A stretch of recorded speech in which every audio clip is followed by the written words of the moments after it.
Toujours un plaisir de pouvoir continuer de nous encourager dans l'Évangile. Et aujourd'hui, je voudrais que nous puissions nous appesantir quelque peu sur Dieu qui est le juste juge. Vous savez, beaucoup de fois, on le retrouve dans la parole, Dieu comme étant véritablement présenté comme un juge juste. C'est-à-dire que il ne fait pas des choses dans l'injustice, il ne donne pas, n'est-ce pas, la place à l'injustice, il ne laisse pas prospérer l'injustice, surtout à toujours. Mais il a des plans et en son temps, il fait droit, il fait justice. Et nous allons nous en rendre compte à travers beaucoup d'aspects, à travers beaucoup de plans pour voir comment est-ce que il est véritablement juste en toutes choses. Commençons donc dans Ézéchiel. Ézéchiel, le chapitre 18, le verset 21. Il est écrit: si le méchant renonce à tous les péchés qu'il a commis, s'il respecte toutes mes prescriptions et applique le droit et la justice, en respectant les prescriptions du Seigneur, on va appliquer donc le droit et la justice qui sont en lui, qu'il aimerait voir. Et cela va nous donner, n'est-ce pas, la vie. C'est pourquoi il est écrit par la suite, il vivra, il ne mourra pas. Toutes les transgressions qu'il a commises seront oubliées. C'est ce qui s'est passé quand on a eu la foi en Christ. La mort adamique a cessé de continuer à prospérer dans nos membres et ce qui a pris le relais, c'était la vie de Christ, la vie impérissable.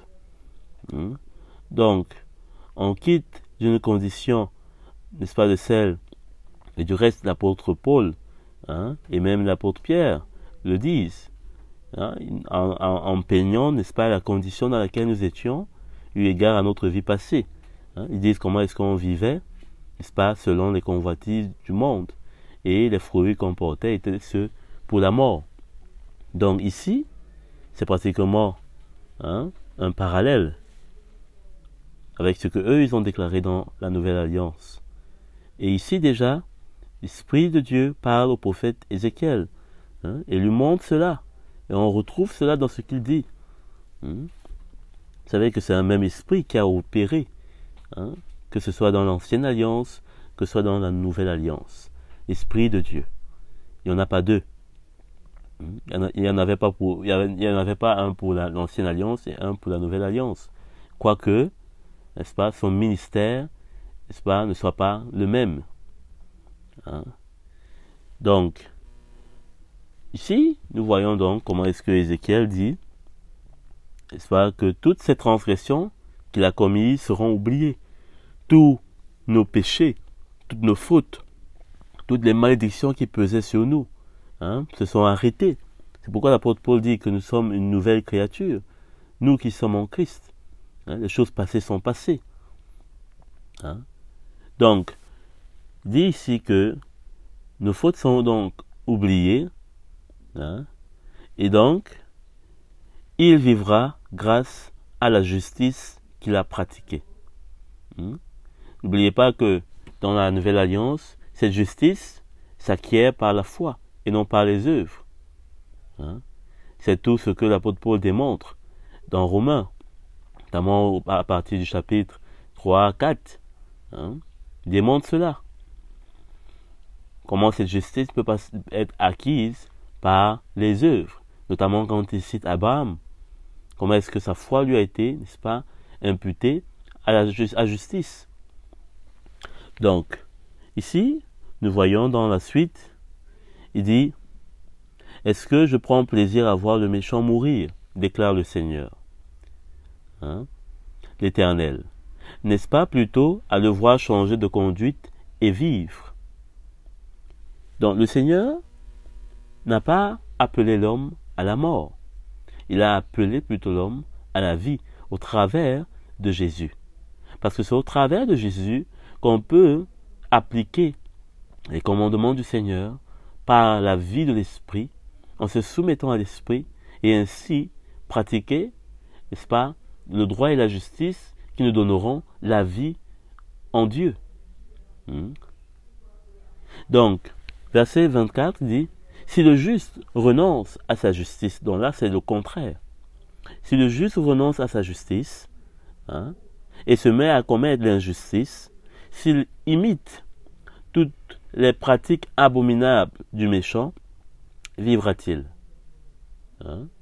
Tous ses actes de justice seront oubliés, parce qu'il est livré, il s'est livré à l'infidélité et au péché. À cause de cela, il mourra. Donc ici, c'est le contraire. Celui qui, bien sûr, ayant vécu dans la vie de justice, mais a cessé et a recommencé à vivre selon les convoitises du monde, eh bien cela lui sera imputé pour la mort. Parce qu'effectivement, il aura renoncé à la vie en commettant les choses abominables que les méchants commettent. Et aussi, donc, il aura part pour cela au même traitement que les méchants. Au même traitement. Il est vrai que le Seigneur ne veut pas qu'il puisse périr. Mais ce n'est pas le Seigneur qui le pousse à commettre ce qui est injuste, ce qui est abominable, puisqu'en Dieu lui-même il n'y a pas de ténèbres. Donc, c'est lui-même qui se met, n'est-ce pas, du mauvais côté, en ceci que la parole de Dieu s'accomplit, et le Seigneur est juste aussi pour accomplir envers lui cette parole, qui dit que celui qui commet le mal, eh bien, récoltera la mort. Il récoltera la mort. Le Seigneur veille sur sa parole pour l'accomplir. Et il ne l'accomplit pas juste du côté qui nous plaît, mais il l'accomplit, n'est-ce pas, selon sa justice. Et sa justice est de pratiquer le droit et le bien. De marcher dans la sainteté, de marcher dans la justice, de marcher dans la vérité, dans la lumière. Donc, on a là, n'est-ce pas, une démonstration de ce que Dieu est juste. Ah oui, il est juste. Et c'est pourquoi la Bible d'ailleurs nous met en garde. La Bible nous met en garde parce que beaucoup pourront bien commencer, mais beaucoup ne vont pas forcément bien finir. Beaucoup ne vont pas bien finir parce que ils n'auront pas persévéré. Ils ne se seront pas attachés à la lumière. Ils ne se seront pas attachés à la lumière. Et quand on voit comment le Seigneur nous met en garde, ouvrons notamment dans Matthieu, c'est lui-même qui nous met en garde. C'est lui-même qui nous donne cette mise en garde.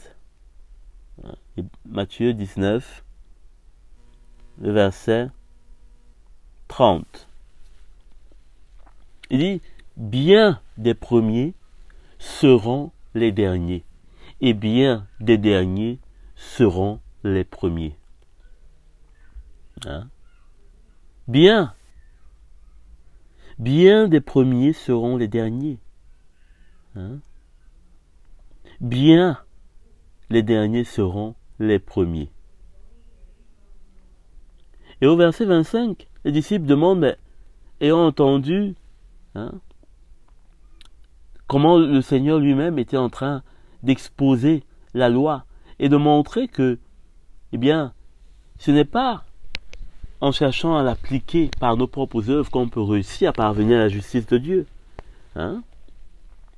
Mais que c'est seulement au travers de lui.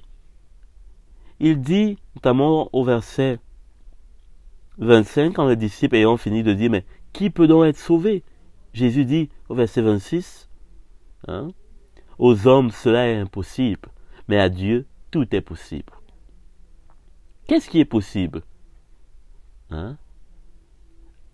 Ce qui est possible est à Dieu. Ce qui est impossible, hein, est aux hommes. Mais tout est possible en Dieu. Tout est possible. Pourquoi? Parce qu'en s'attachant à lui, en marchant d'après ce qu'il nous montre dans sa parole, nous pouvons parvenir à ce qu'il promet. Hein? Parce qu'il n'est pas un menteur. Il n'est pas un diseur de bonne aventure.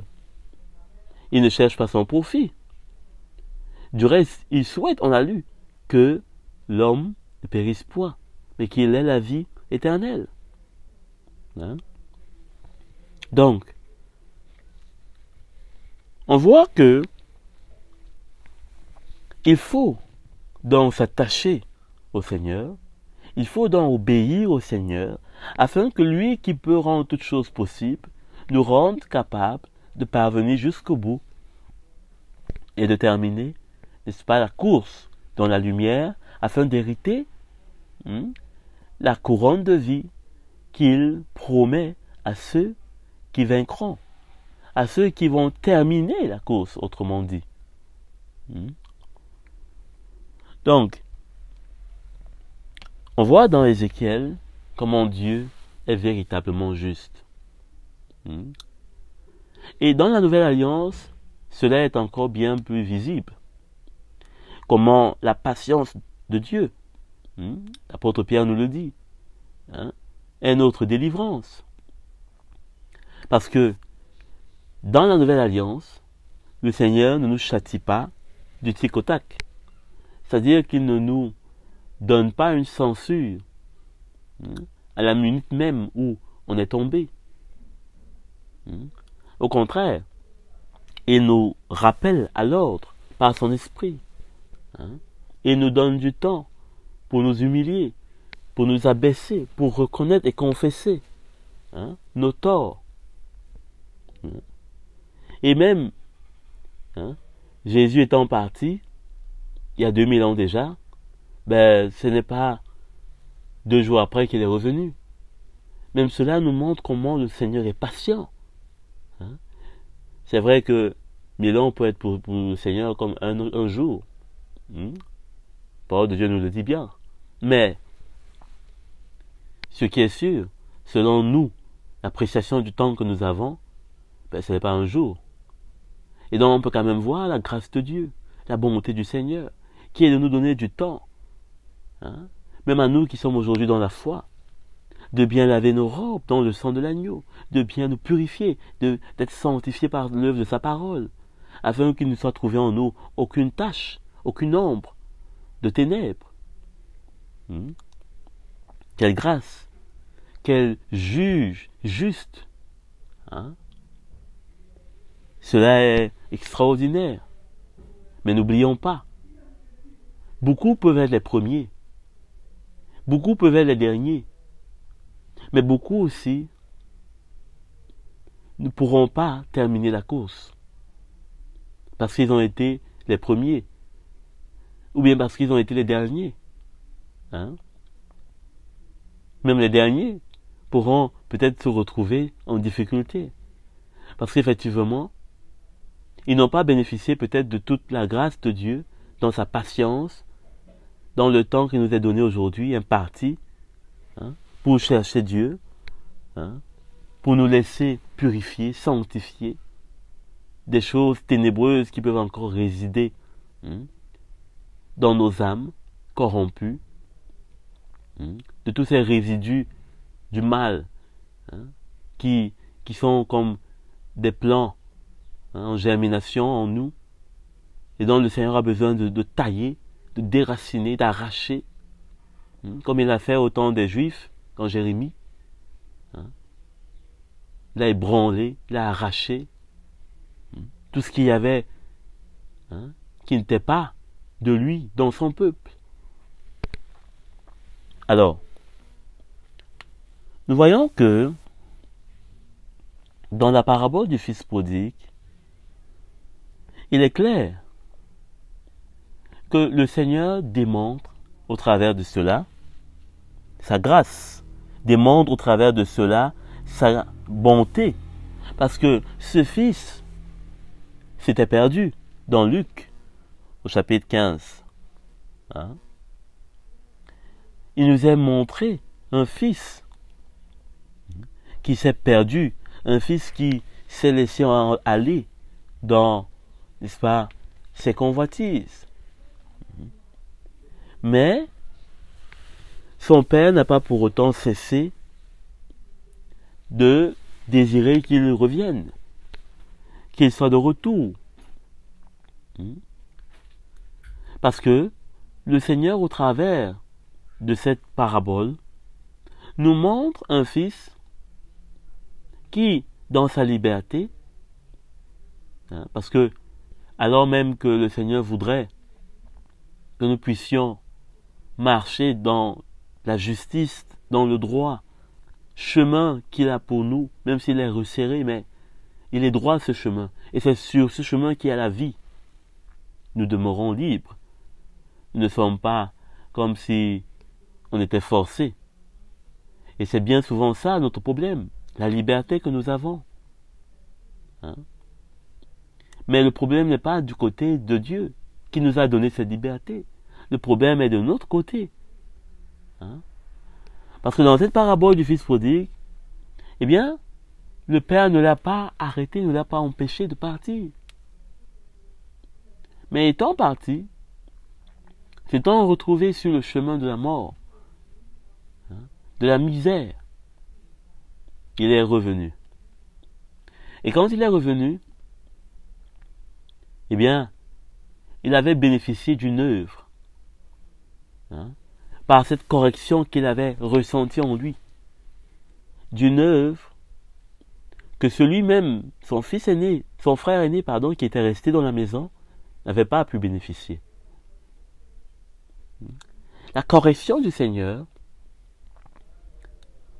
dans ces derniers jours notamment, dans tout ce auquel nous pouvons être confrontés, dans les situations, dans les incompréhensions, dans les tensions,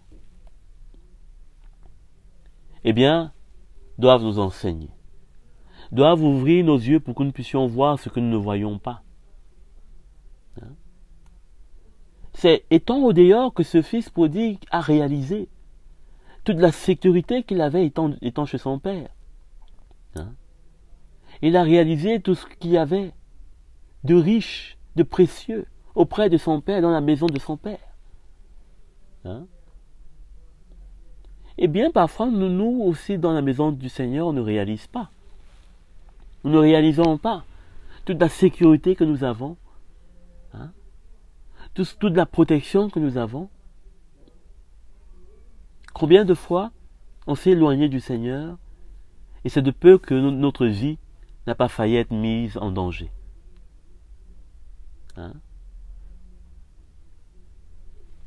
Et le Seigneur connaît ces dangers. C'est pourquoi il nous demande de marcher sur le chemin, le sentier de la justice.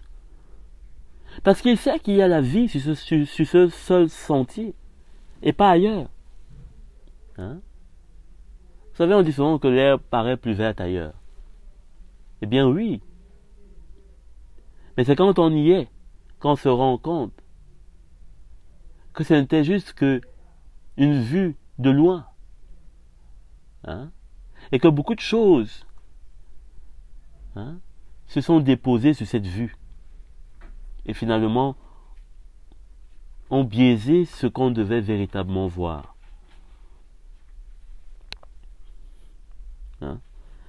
Allons dans Nombre, au chapitre 14. Nombre, le chapitre 14, le verset 18. Il est dit: L'Éternel est lent à la colère et riche en bonté. Il pardonne la faute et la révolte, mais il ne traite pas le coupable en innocent. Et il punit la faute des pères sur les enfants jusqu'à la 3e et la 4e génération. L'Éternel est lent à la colère et riche en bonté. Hein? Le psalmiste a repris ceci dans ses psaumes. Il est riche en bonté, lent à la colère. Hein? Et même aujourd'hui, alors qu'on attend le Seigneur, on attend qu'il vienne prendre son peuple, eh bien, c'est la démonstration de la lenteur de sa colère. La lenteur de sa colère est notre délivrance, est bonté pour nous, est richesse pour nous, pour demeurer avec ce que l'auteur dit ici. La lenteur de sa colère est richesse pour nous. Et donc il dit, il pardonne la faute et la révolte. Il pardonne la faute et la révolte, il pardonne l'égarement. Mais il ne traite pas le coupable en innocent. C'est-à-dire qu'il ne laisse pas que la faute subsiste, que la révolte subsiste, que l'égarement subsiste dans l'innocent. Non. Hein? C'est pourquoi il dit qu'il ne traite pas le coupable en innocent. Oui, il est innocent, mais à cause de sa faute, il est coupable. Et donc, qu'est-ce qu'il faut faire? C'est la faute qui doit être doigtée. Hein? Et c'est ce que l'apôtre Paul va nous révéler dans Romains, quand au final, il nous dit que, au chapitre 7, comment est-ce que la loi du péché qui est en lui, eh bien, c'est pas lui. Et c'est pourquoi Dieu a condamné le péché dans la chair du Seigneur. Mais lui, il a été justifié par la loi de vie qui est en Christ. Hein? Allons lire cela, sans plus tarder. Romains, chapitre 7.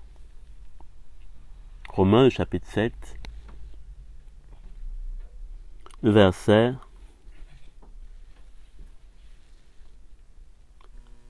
Commençons à partir du verset 2. Ainsi, la femme mariée est liée par la loi à son mari tant qu'il est vivant. Mais si son mari meurt, elle est dégagée de la loi qui la liait à lui. Elle est dégagée de la loi qui la liait à lui, alors même que son mari est mort. Donc, verset 3, si donc elle devient la femme d'un autre, du vivant de son mari, elle sera considérée comme adultère. C'est pourquoi il faut que son mari meure, pour qu'elle soit dégagée, et qu'elle ne soit donc pas adultère. Mais si son mari meurt, elle est libérée de cette loi, de sorte qu'elle n'est pas adultère en devenant la femme d'un autre. Vous voyez? De même, c'est-à-dire que c'était une image qu'il donne là. De même, mes frères et sœurs, vous aussi, vous avez été mis à mort par rapport à la loi à travers le corps de Christ. Hein? Vous voyez? Christ a été crucifié, et ainsi, la loi qui animait en nous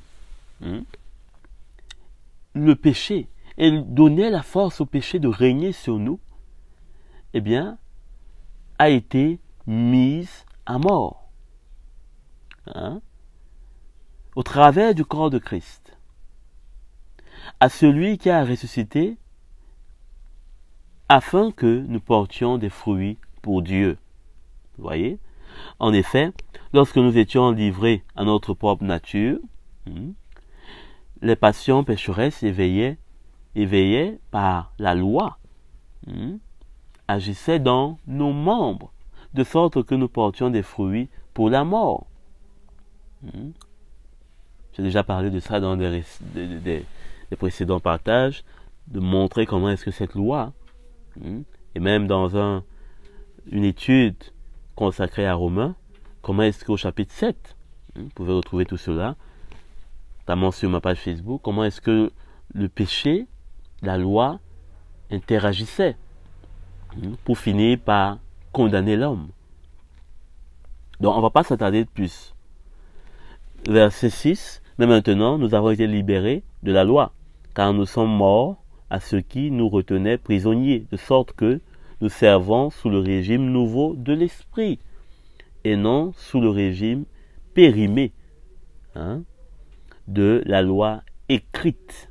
Notez bien, c'est très important, de la loi écrite.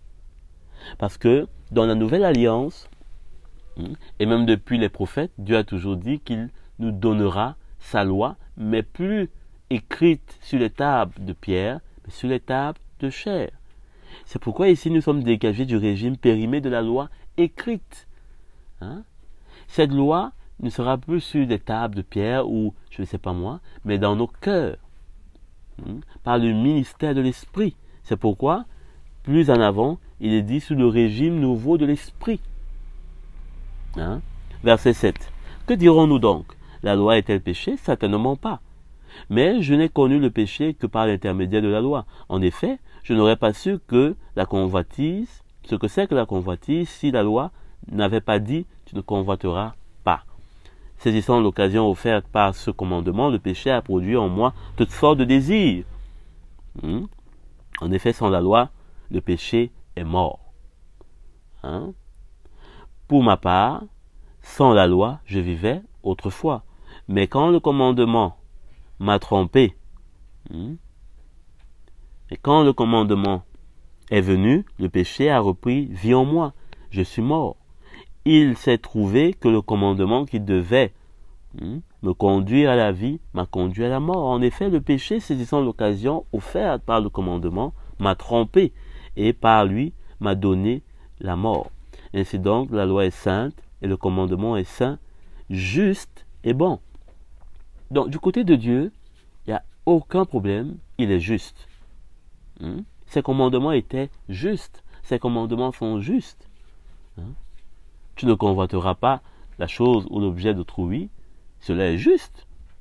C'est pourquoi l'apôtre Paul dit à Timothée, en nous exhortant, de nous contenter. La foi et le contentement sont une grande richesse. Verset 13. Ce qui est bon est donc-il devenu synonyme de mort pour moi? Certainement pas. Au contraire, c'est la faute du péché. Vous voyez, c'est la faute du péché. Et c'est ce qu'on a lu dans Nombre. C'est ce qu'on a lu dans Nombre. Il ne traite pas le coupable en innocent. Il punit la faute. La faute des pères sur les enfants jusqu'à la 3e et la 4e génération. Alors ici, cela ne veut pas dire que aujourd'hui, nous avons toujours sur nous les fautes de nos pères. Puisque c'est très facile. Allons dans Jérémie 31. La Bible ne se contredit pas. Tout de moins cela est clair et sûr. Puisque c'est le même esprit. Jérémie 31, verset 18. Où il est écrit: J'entends clairement Éphraïm se lamenter. Tu m'as corrigé et je me suis laissé corriger. Pareil à un jeune taureau qui n'a pas encore été dressé. Qui n'a pas encore été dressé. Donc, le Seigneur nous a sauvés, mais maintenant il devait nous dresser. C'est un peu comme si vous avez pris un animal sauvage.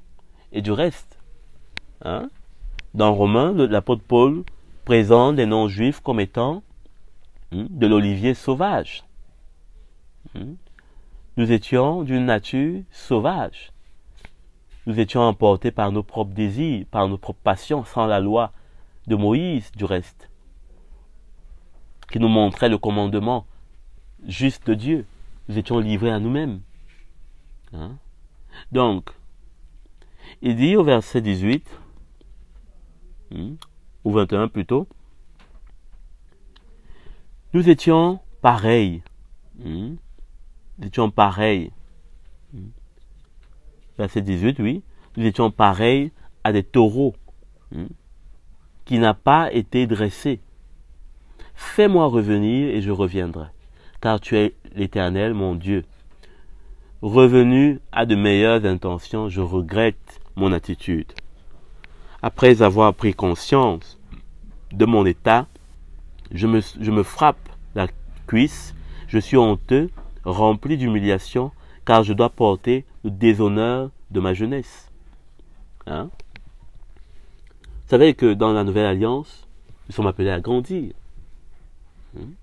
C'est pourquoi dans Éphésiens, au chapitre 4, l'apôtre Paul montre comment est-ce que les ministères sont là pour l'édification des saints, pour les amener à parvenir à la maturité, selon l'homme, à l'image de Christ. Donc, il est question pour nous de marcher dans la maturité. Nous avons été sauvés, nos péchés ont été lavés, on l'a vu. Mais nous devons parvenir, et c'est ça l'objet de la course, de parvenir à l'image de l'homme parfait qui est en Christ. De parvenir à la ressemblance, à la figure de Christ. Qui n'est pas un bébé, comme dans certains, disons, religions, dans certaines religions, mais qui est bien ressuscité, assis à la droite du Père et qui règne. N'oublions pas que la parole de Dieu nous dit que, l'enfant ne règne pas tant qu'il n'est pas devenu un fils. Puisque, étant enfant, il n'est pas différent d'un serviteur. Mais c'est le Fils qui règne. Donc aujourd'hui, Christ règne en tant que Fils de Dieu. Donc ça montre, n'est-ce pas, qu'il est mature. Et c'est à cette maturité que nous aussi nous sommes appelés. Et pour cela, nous devons être corrigés. Nous devons être dressés. Dressés parle d'amener ce qui est tordu à être droit. C'est pratiquement la même chose avec le mot châtier, avec le mot correction. Ça parle de redresser, ça parle de mettre droit ce qui est tordu. Et combien de choses sont en nous qui sont tordues? Combien de choses sont dans l'homme, en général d'ailleurs, qui sont tordues, ne sont pas à l'image de Christ, ne sont pas selon la volonté du Seigneur.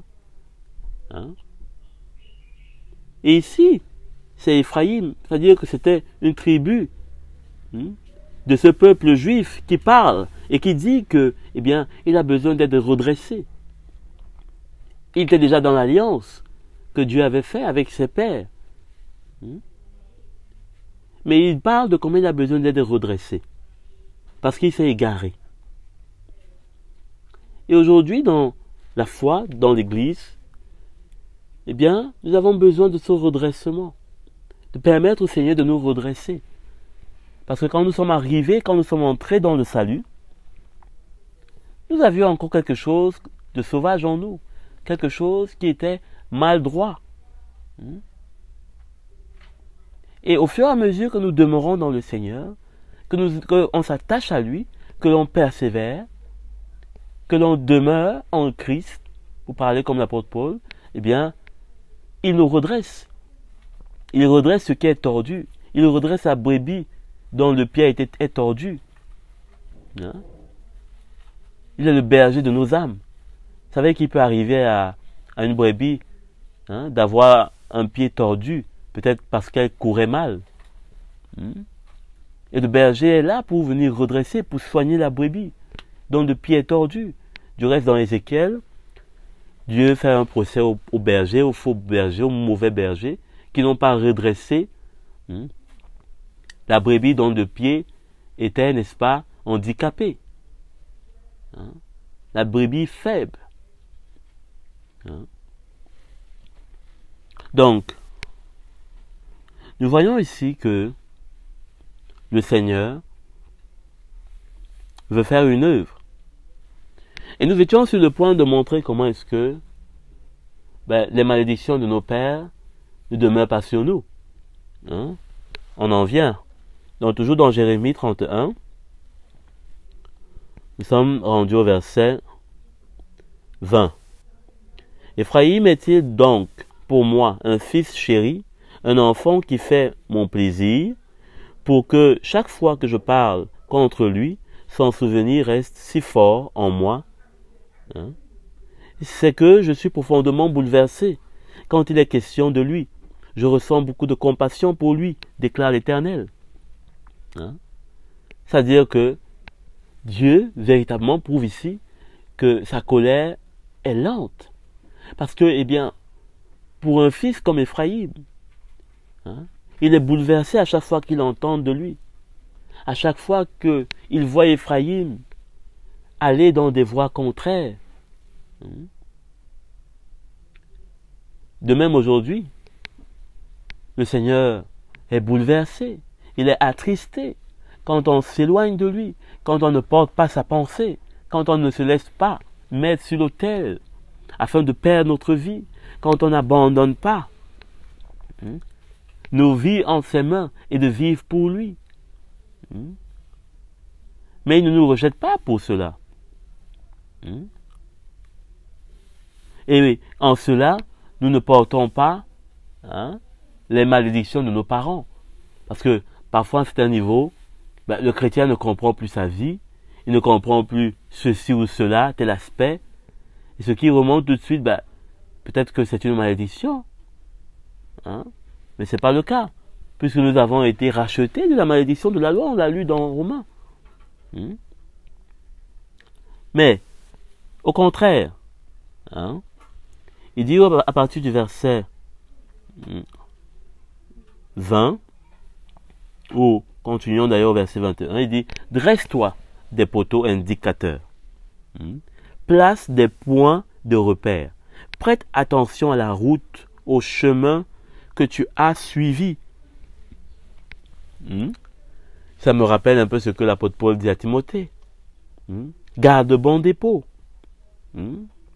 Garde bon dépôt. Attelle-toi ton enseignement. Et il dit que dresse-toi des poteaux indicateurs. L'apôtre Paul disait à Timothée, garde ce que tu as reçu de moi. Tu as suivi mon enseignement, tu as suivi ma foi, mes combats. Eh bien, suis le même modèle. Suis-moi. Vous savez, dans le peuple juif, le signe, parce que dans d'autres versions, il a dit dresse des signes. Le signe parle à la fois de ce qui différencie d'une chose avec une autre, ou alors simplement, eh bien, d'un miracle, d'un prodige, etc. Mais ici, cela parle plus du témoignage. Du témoignage qu'il y avait, notamment avec les hommes que Dieu a marché, qui étaient droits, qui ne s'éloignaient pas de la justice de Dieu, qui cherchaient et qui marchaient avec le Seigneur. C'est comme si on dirait, cherche des références, cherche des modèles, afin que, n'est-ce pas, tu puisses retrouver le chemin. Parce qu'il n'y a que étant avec le modèle qu'on est sûr de retrouver, que ce soit le chemin, que ce soit l'enseignement, que ce soit la direction, et qu'on sera sûr jusque-là, eh bien, c'est le bon chemin du Seigneur et qu'on n'est pas, ou alors qu'on n'est plus en train de s'égarer. Donc il lui dit, dresse-toi des poteaux indicateurs.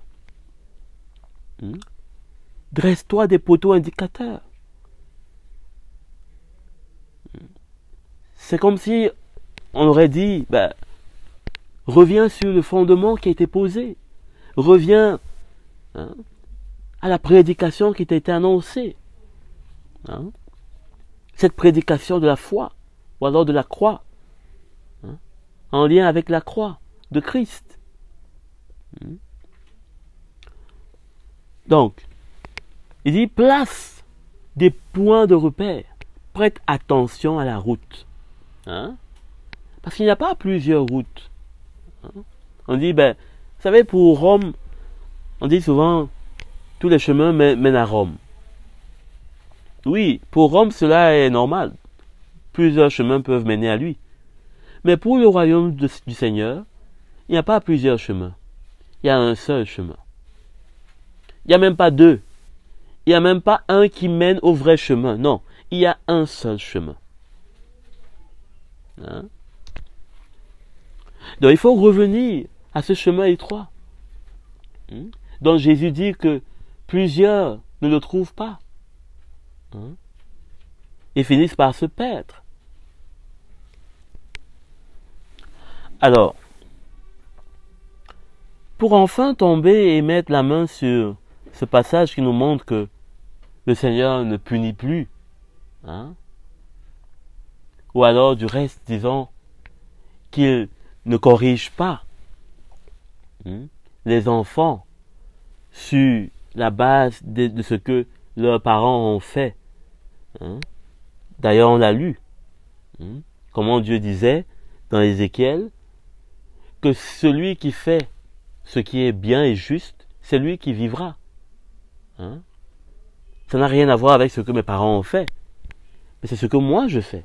Si cela est juste devant Dieu, je vivrai. Si mes parents ont fait ce qui est mal devant Dieu, ils mourront. Allons dans le verset, toujours du chapitre 31 de Jérémie. Allons au verset 21, où il est dit, dresse-toi des poteaux, donc la fin, reviens, jeune fille d'Israël, reviens dans ces villes qui t'appartiennent. Jusqu'à quand resteras-tu dans l'errance, fille rebelle? En effet, l'Éternel crée une chose nouvelle sur la terre. La femme tourne autour de l'homme. Voici ce que dit l'Éternel, le Maître de l'univers. Quand j'aurai ramené l'heure déportée, on dira encore ces paroles dans le pays de Juda et dans ces villes. Que l'Éternel te bénisse, domaine de la justice. Sainte montagne. Nous sommes le domaine de la justice de Dieu. C'est-à-dire que nous sommes comme un territoire où règne la justice de Dieu. Domaine de justice. Très important. Très important. C'est un peu comme un monsieur ou une personne qui a des chevaux, un domaine, je sais pas moi, où il possède des chevaux, un ranch, je sais pas. Et pour le Seigneur, nous sommes tels ce domaine. Mais il nous appelle de sa justice.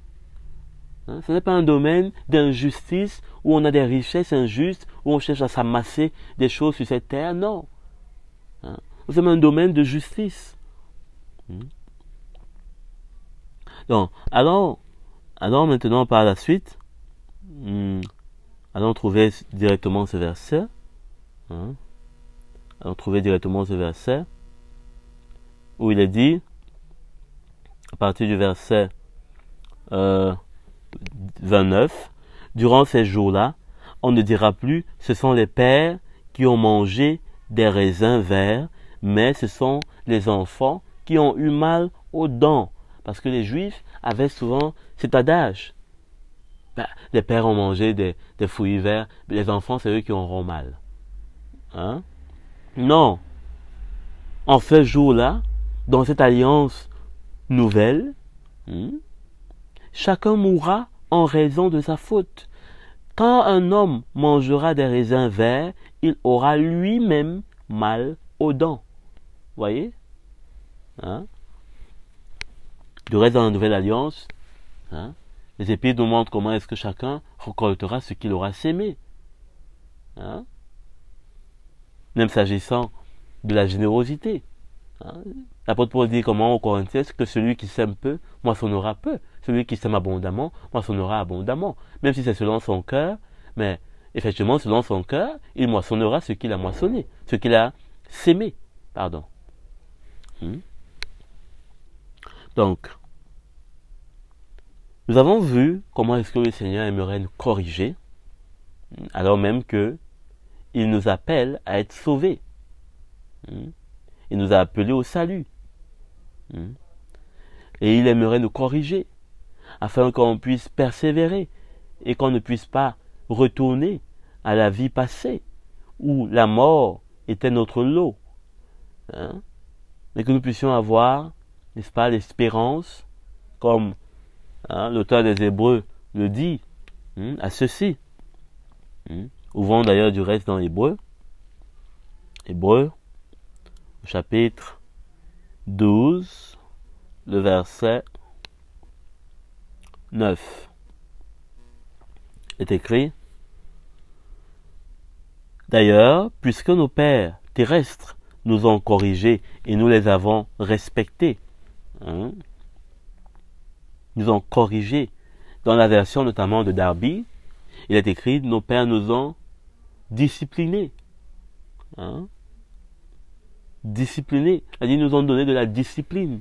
Parce que nous avons et nous portons encore parfois des choses en nous qui ne sont pas, et qui ne font pas de nous des disciples. En fait, le mot discipliner veut dire faire de nous des disciples. C'est pourquoi aujourd'hui, quand notamment on parle de discipline, les gens ont plus l'impression que c'est un fouet. Non, c'est faire de nous des disciples, disciplinés. C'est pourquoi Jésus dit dans Matthieu 16, 24 que celui qui veut être mon disciple, eh bien, puisse renoncer à lui-même. Parce que étant mon disciple, il ne vivra plus pour lui-même. Il doit donc renoncer à lui-même. C'est-à-dire qu'il ne vivra plus selon ses propres désirs, selon ses choix, selon ses ambitions. On doit donc être discipliné. Porter de nouveaux désirs, les désirs de notre maître. Porter les désirs de notre maître. Donc, puisque nos pères nous ont disciplinés, bien nous ont corrigés, et nous les avons respectés, c'est-à-dire qu'on n'a pas refusé, on n'a pas rejeté cette discipline, nous devons nous pas d'autant plus nous montrer à notre Père, nous soumettre à notre Père céleste pour avoir la vie. Donc l'objet, c'est pour avoir la vie. Pour avoir la vie. Nos pères nous ont disciplinés, eh bien pour qu'on puisse avoir une vie rangée. Mais le Seigneur, lui, encore bien plus, la vie qu'elle vit, la vie de Christ, la vie de son royaume. Donc, on comprend bien par là que le Seigneur est un juste juge qui corrige ses enfants, qui corrige celui qui espère ou qui recherche la vie. En ceci, qu'il lui donne, il enseigne, il instruit à marcher selon la justice. Si on ne marche pas selon la justice, et donc on ne se laisse pas corriger, on ne se laisse pas redresser dans ce qui est tordu en nous, on ne peut pas espérer la vie. C'est se tromper soi-même. On ne peut pas espérer la vie. Il n'y a pas d'équation possible entre le fait de marcher dans les ténèbres et de persévérer dans les ténèbres, plus persévérer dans les ténèbres, égale la vie du Seigneur, la vie éternelle. Cette équation est fausse. On doit donc laisser le Seigneur nous redresser. Alors, allons voir un exemple avec Job de cette justice, tel qu'on l'a montré dans cet aspect, la correction de celui qui aspire à la vie, de marcher dans la justice, dans le droit, tel que le Seigneur le veut. Job 1, le verset 5. Quand les jours de festin étaient passés, Job faisait venir ses fils pour les purifier. Il se lavait de bon matin et offrait un holocauste pour chacun d'eux. En effet, il se disait, peut-être mes fils ont-ils péché, peut-être ont-ils offensé Dieu dans leur cœur. Voilà ce que faisait Job toujours. Donc, Job, il s'est dit, peut-être que ce que je suis en train de voir dans ma maison, c'est parce que je n'ai pas su voir la faute, l'offense que mes fils ont fait. Peut-être qu'ils sont en train de tous mourir parce que je n'ai pas vu comme l'Éternel leur faute. Mais ce n'était pas à cela que Dieu regardait. Le Seigneur regardait à corriger lui-même. C'est lui-même qu'il cherchait à corriger. Le reste, on peut mettre cela dans le panier de ce que le Seigneur connaît toutes choses. Le Seigneur connaît toutes choses pour ses enfants qu'il avait perdus. Mais il n'en demeure pas moins que dans la suite de ce livre de Job, on voit que le Seigneur n'est pas intéressé à vouloir peut-être juger Job d'après ce que ses enfants ont fait ou n'ont pas fait. Mais il voulait lui-même l'instruire, le redresser. Job avait longtemps pensé connaître Dieu, d'une façon ou d'une manière.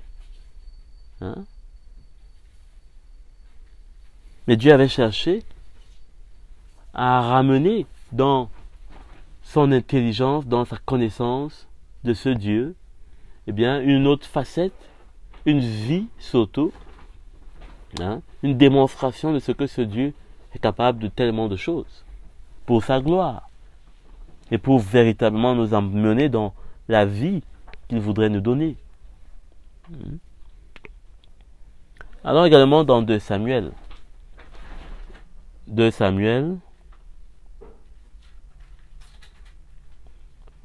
le chapitre 12. 2 Samuel, le chapitre 12,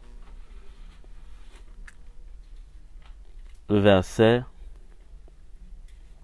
16. Il est écrit,